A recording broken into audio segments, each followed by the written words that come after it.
So we'll cover the topic of MCG in short, which stand for Moving Coil Galvanometer. And apart from MCG, working principle, we'll also try to cover the topic of conversion of MCG into ammeter. Okay. So let's get started.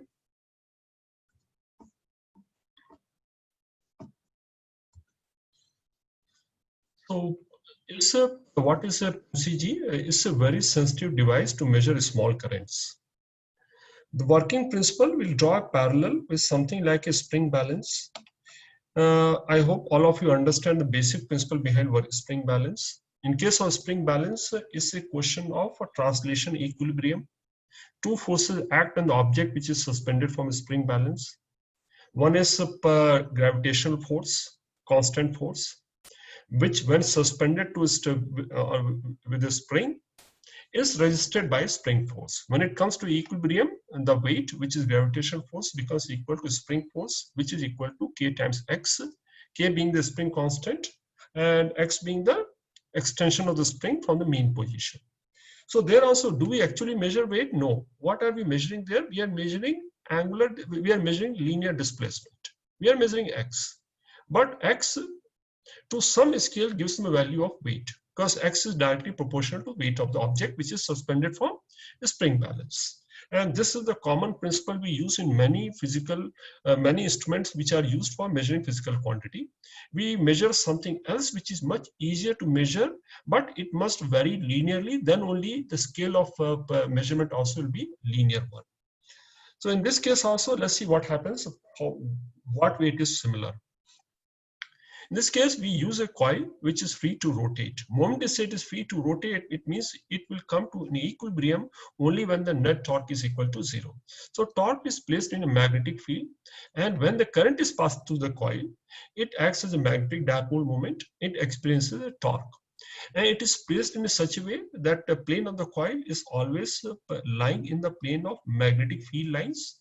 So angle between magnetic dipole moment and field line is 90 degree. It will experience a torque as the current is passed through it, and it will tend to rotate. In case of equilibrium, as net torque has to be 0, torque created by magnetic field has to be equal to resisting torque due to torsional spring. What we use here are torsional spring. Torsional spring, in a way, it is similar to normal spring. In case of normal spring, force exerted by the normal spring is equal to K times is a linear displacement from the mean position. In case of torsional spring, torque exerted by the torsional spring is proportional to angular displacement, and constant of proportion is called torsional constant of the torsional spring. This is based on equating two forces. This is based on equating two torques. So in case of going little more detail on working principle, a coil is placed. First of all, we create a radial and uniform magnetic field. How do we create a radial magnetic field? We use a concave shaped magnets, or we sometimes also use the word horseshoe shaped magnets. And since the field lines are perpendicular to the surface, if it is in shape of the surface in form of a circle, it creates field lines which are radial in nature, which are made further more radial by placing an iron core here, a cylindrical iron core here in the middle of the coil. So net effect of the whole thing, it creates a strong magnetic field which is very strong, which is further intensified because of soft iron, and the field is radial in nature. Advantage of this is when we create a radial field within a given particular within the operating range, the field lines lie in the plane of the coil, or when the current is passed through the coil, it develops a magnetic dipole moment, and since the magnetic dipole moment is perpendicular to plane of the coil, magnetic dipole moment and magnetic field are mutually perpendicular within the operating range. So torque experience does not depend on the orientation, which is very important for this kind of linear relationship. It has to have linear relationship, then only it will work on with a linear scale. When current is passed through the coil, it will experience a torque. The torque, irrespective of its angular position, will remain angle between M and B vector will remain 90. Hence, the torque will be equal to M into B, and which is NIA into B.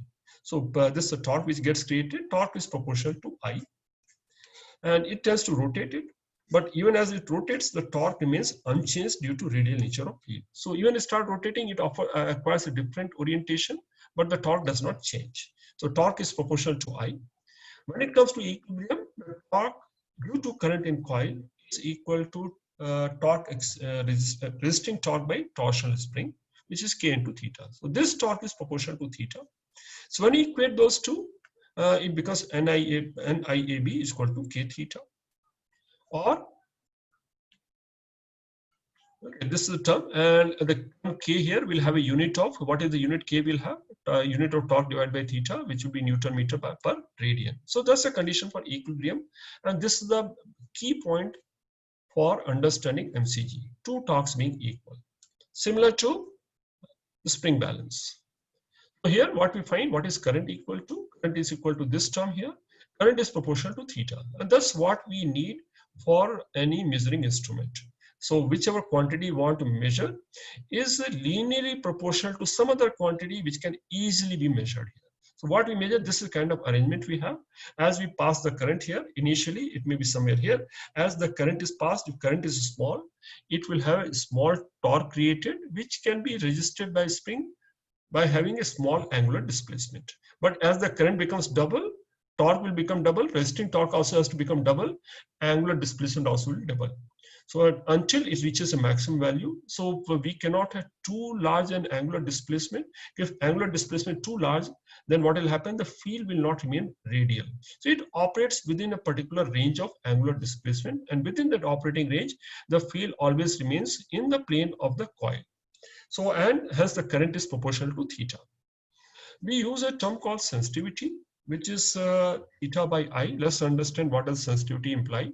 Sensitivity imply, what does large sensitivity mean? If the sensitivity is large, it means for a given current, angular displacement will be large, more noticeable. So if sensitivity is large, it makes it possible to even distinguish or observe or measure even a small current. And what does sensitivity depend on? From this equation is pretty easy. I think from same equation, this is our starting point. And from here we can find sensitivity is equal to this term, which is number of turns. So that's why we have many number of turns here in the coil, so as to increase the sensitivity. Area also, if the coil area can be made larger, but we can't make it too large because instrument becomes too large in that case. So this is a limitation here. Magnetic field also as large as magnetic field. If magnetic field is larger, it makes the instrument more sensitive. How do we increase the value of B? First of all, by having a strong magnet, permanent magnet here. And we can increase it manifold by a iron core, which has magnetic properties we'll come to learn to later. Okay, so it's a high sensitivity. So a very small current, so some of the instrument, even for current as small as 1 microampere also, it may have full deflection.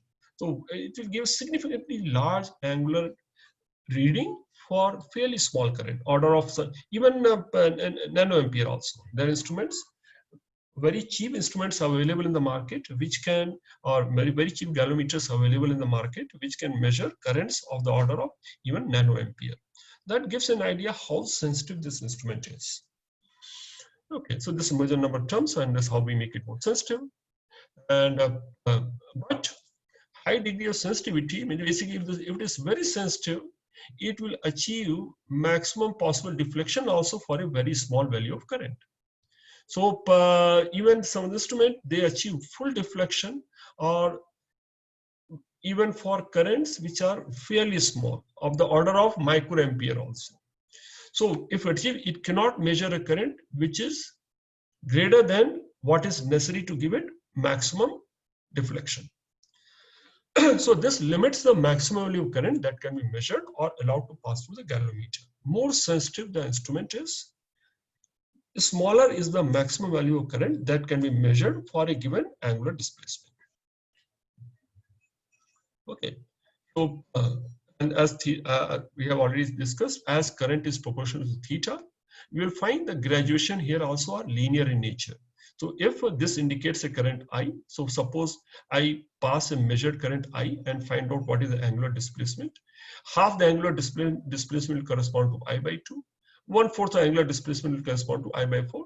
I can have a linear angular graduation, and of course the current being parallel to theta. How do we convert MCG into ammeter? See, MCG measures small current, angular displacement is proportional to small current, but whereas in case of ammeter, even in household circuit also, very commonly we come across currents which are order of ampere, even tens of amperes. Whereas sensitive MCG are of the order of microampere, even nanoampere. So what we need to do? So let's look at what are the limitations. Why can't we use an MCG directly as an ammeter? Its range is too small, so that limits the current which you can measure. And second thing, see, when you want to measure a current in a circuit, so this circuit also has different branch. This may have different value of current. Let's say if this is I1 current, this also will have I1 in that case. And this branch has I2 current, and this branch has I3 current. So there are three different values of current. Depending on which current we want to measure, we need to connect the ammeter in appropriate branch. So how is this ammeter connected? Suppose I want to measure I2, I'll connect the ammeter here. This is how where ammeter has to be connected. So how is the ammeter connected? Ammeter is connected in series in the branch where current has to be measured. And if these are the values of resistances, if ammeter also has a resistance, which is comparable to resistance in the circuit, what happens when we connect this ammeter, it is equivalent to connecting an additional resistance. Moment you connect additional resistance, it will alter the resistance of the circuit, equivalent resistance. Hence, it will measure the current also, whatever current existed, I1, I2, I3, before the ammeter was connected. Unless ammeter has close to zero resistance. If ammeter, ideally, if it has zero resistance, current will not change. Resistance will not change, current will not change. But ammeter is not ideal. It has significant resistance, more so in relation to resistance which are there in the circuit. It will alter the current, which we don't want.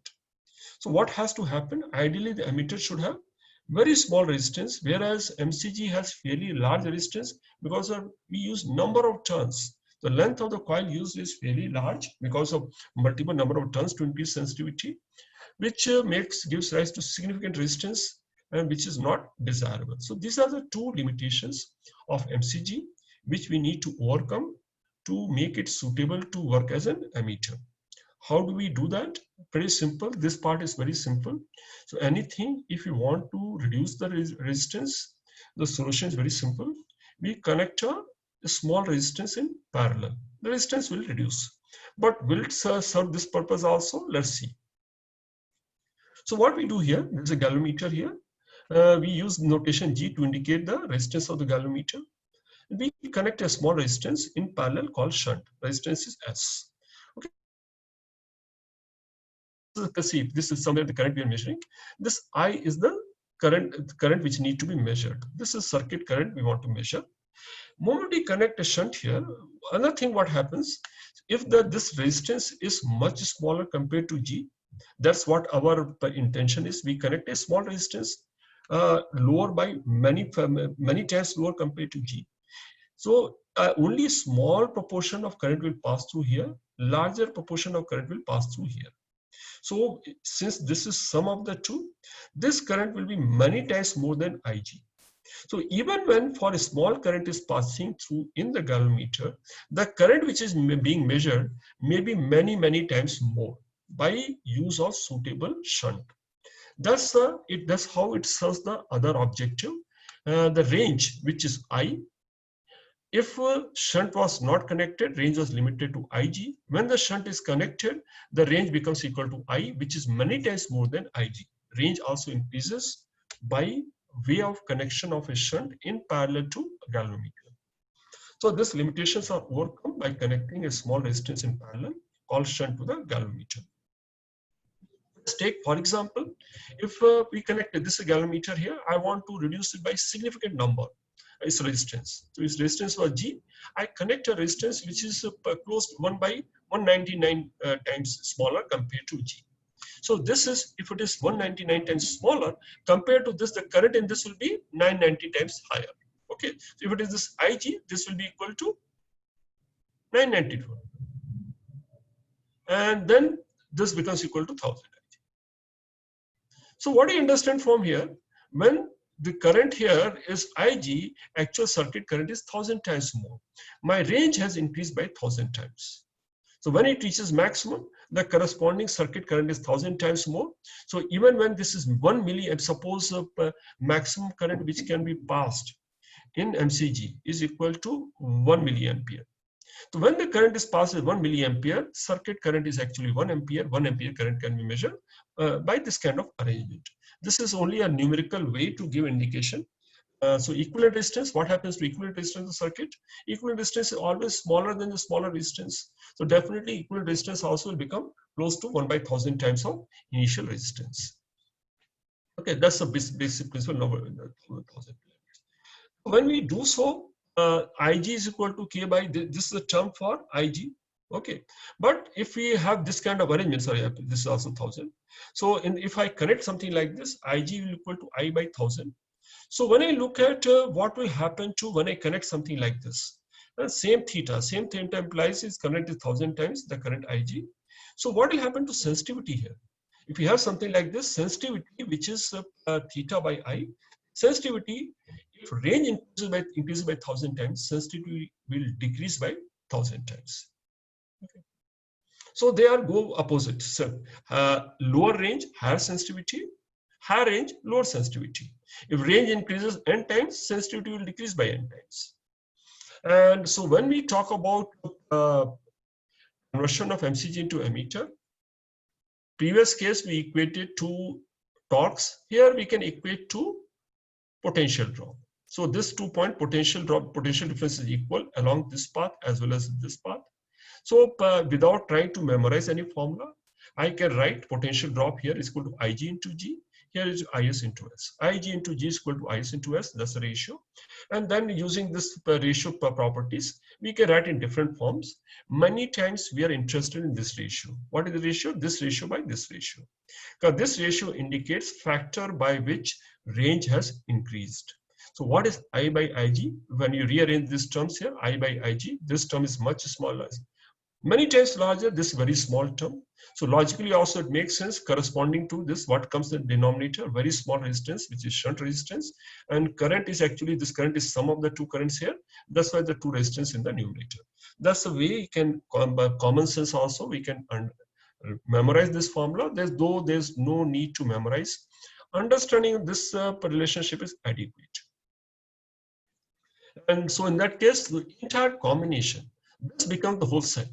So what is ammeter? Ammeter is not the galvanometer alone, in combination with the shunt. So this would become the terminals of the ammeter. This is where how the terminal ammeter will be connected.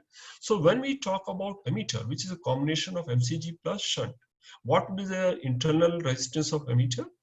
This combination. They are connected in parallel.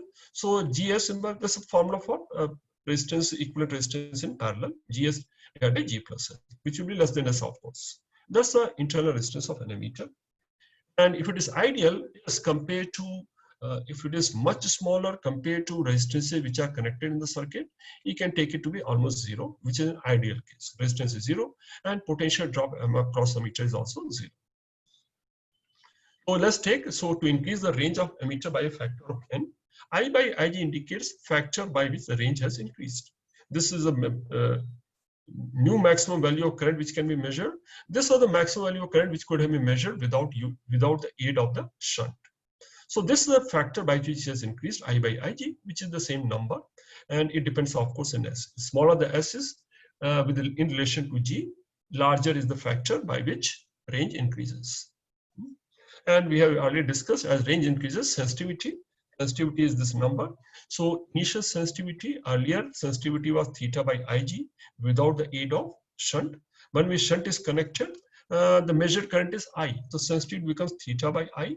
Since I is n times Ig, the sensitivity becomes, when you substitute this value, it becomes equal to 1 by n times of initial sensitivity. Sensitivity becomes lower by factor of n. Let's look at a few simple numericals based on this. See, this is a question given, galvanometer. So this is a galvanometer. It has resistance of 95 G, call it G, 95 ohms. It's shunted by resistance of 5 ohm. This is S here. Gives a deflection of 50 divisions when joined in series with a resistance of 20 K. I think there's a misprint here. This is 20 K ohms. And this is 2 volts accumulator or battery. What is current sensitivity of galvanometer in terms of division per microampere? See, previous cases, normal case, how we have defined sensitivity. We have defined sensitivity in slightly different terms and see whether this one is similar or different. So we have defined sensitivity earlier in terms of what? We have defined sensitivity in terms of theta by I. And that would have been radian per ampere. So in place of radian, what we have replaced with, we have replaced with number of division. So each division also will have, so it is a kind of something which is proportional to theta. So it is in a way similar to number of divisions, but current also is defined in terms of microampere. And this is what we need to find sensitivity. So let's go about how to find sensitivity. To find sensitivity for a particular number of divisions of deflection, what is the corresponding current? If we can find out corresponding current in microampere, I get this answer. So this, I think the question is fairly simple. Here, deflection is given as 50 divisions. If we can find out corresponding to this, what is the current in the galvanometer in microampere, I get my answer. So if I relate it to the circuit here, if I can find out value of Ig here, my sensitivity will be equal to 50 divided by Ig, but Ig has to be in which unit? Ig has to be in terms of microampere. How do we find Ig? Finding Ig is not so difficult. One, we can find out our first total current in the circuit. Total current circuit will be equal to V by R equivalent. What is R equivalent here?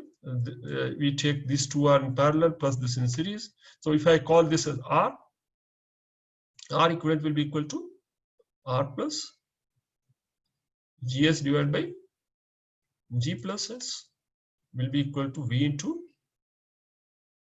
G plus S divided by R into G plus S plus GS. Thus I. But this current I also get divided into particular ratio. So if once we have the value of I can calculate Ig. What would Ig be equal to? Since it's inversely proportional, Ig will be equal to S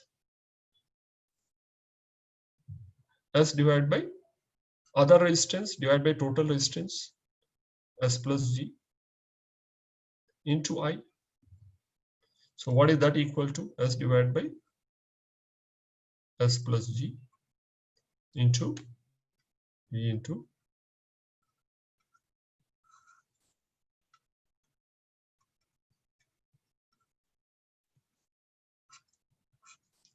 so this is equal to V into S.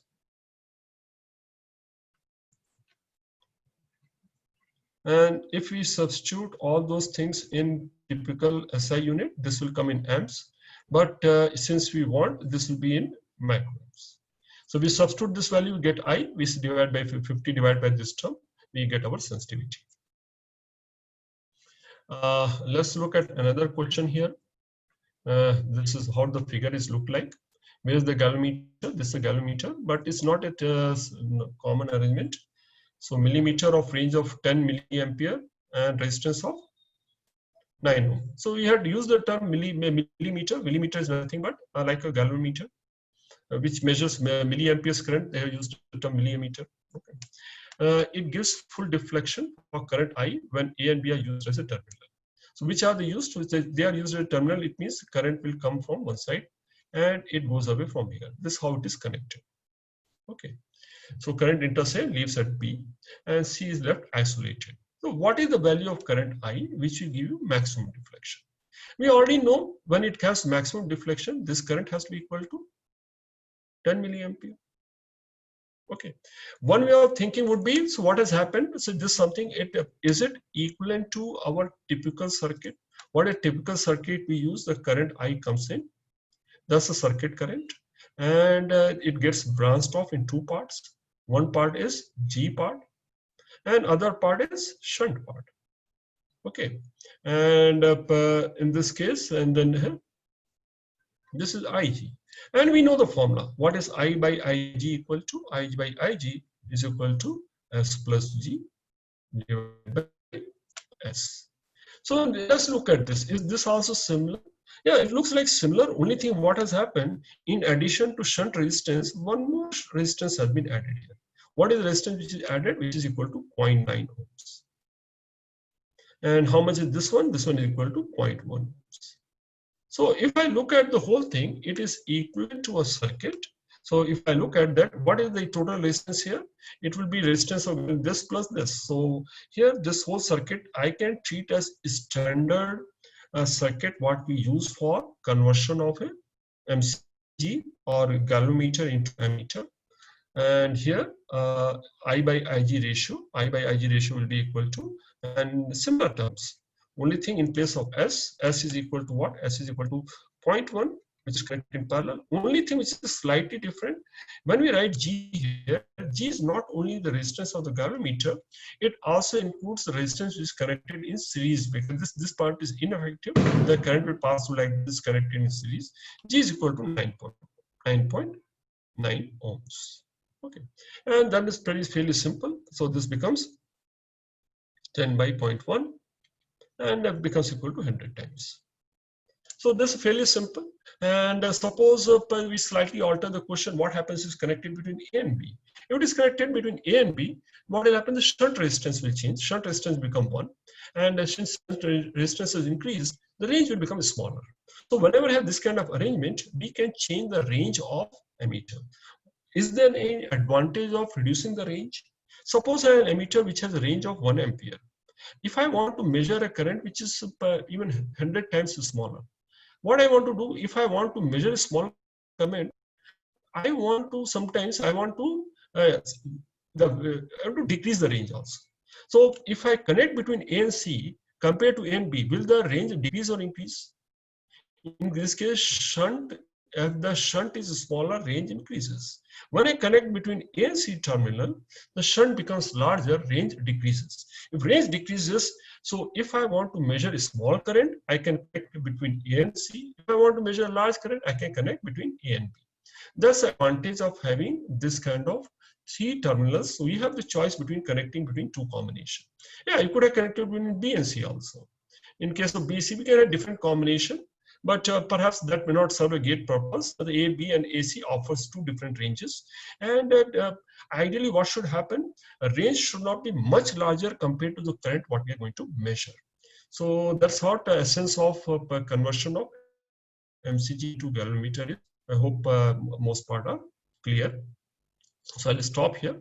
Thank you.